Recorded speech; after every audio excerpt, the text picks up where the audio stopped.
3 Brilliant Minutes, sponsored by Sinclair Heating and Cooling for 24/7 comfort on call. Well, hello, Brad. Nice to see you. Hope you had a great holiday. I did. I hope you did as well. I did. Hope everybody at home did. And I'm going to go full disclosure on this before you update it. When you first did this story, I went home and I threw out several utensils.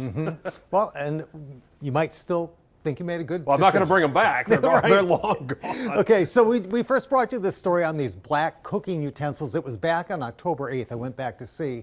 The black plastic used in your kitchen utensils may contain toxic chemicals. The whole purpose of the story was this.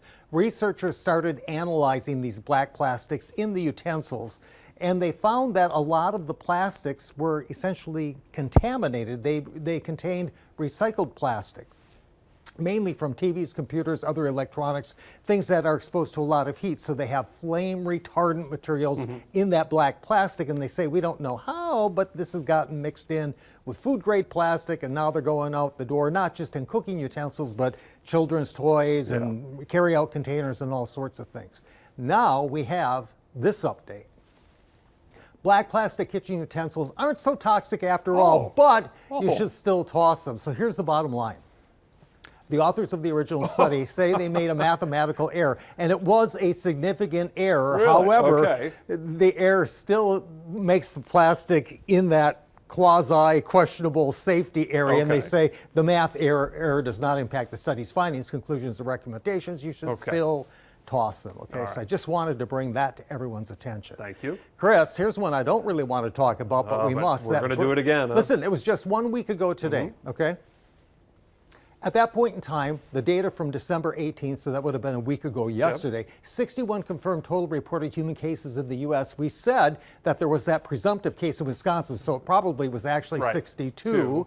Well, now the most recent count is up to 65. We have the one confirmed in Wisconsin, the first one confirmed in the state of Iowa, and 2 more in the state of California. And there haven't been any updates since Monday because of the holidays, so You can expect it will grow. correct.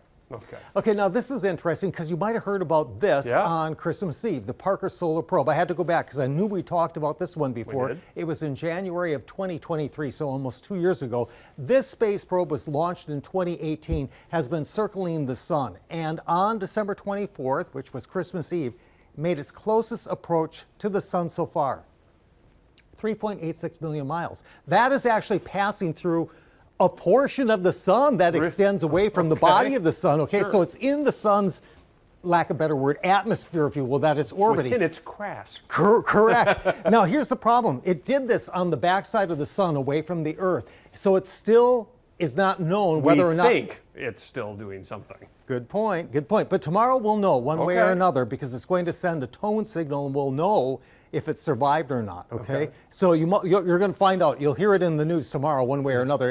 It made it or it didn't. But look at this, Chris. I also learned this. It's currently traveling at 430,000 miles per hour, the fastest object ever made by humans. If it survives, by the way, it's going to do this 2 more times next year, on March 22nd and on June 19th. And hopefully it'll learn all of this stuff about the sun's corona, and we'll get to learn more about it as well. I hope 430,000 miles per hour is fast enough. Right? All right, Brad, thanks so much. We'll see you on Monday.